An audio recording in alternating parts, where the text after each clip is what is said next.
করেছি গংরাইছড়া থেকে বেলফাং স্কুল। আমাদের এই আজাদী কা অমৃত মহোৎসব আজকে যুব মোর্চার উদ্যোগে রামচন্দ্র ঘাট মণ্ডলের যুব মোর্চারা র্যালি করেছে। আপনারা কি বার্তা দিতে চান এই র্যালির মাধ্যমে? আমরা ভারতীয় জনতা পার্টির পক্ষ থেকে আমরা এই র্যালি করেছি। কি বার্তা দিতে চান?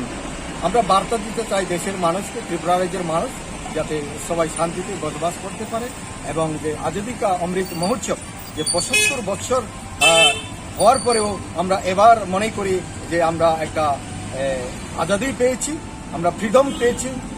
নরেন্দ্র মোদীজির যে আওয়াজ সবকা সাথ সবকা বিকাশ, আমরা ত্রিপুরার সবাইকে আমরা এই বার্তা দিতে চাই, সবাই যেন সুখে শান্তিতে এই আজাদী অমৃত কা মহোৎসব যাতে পালন করে।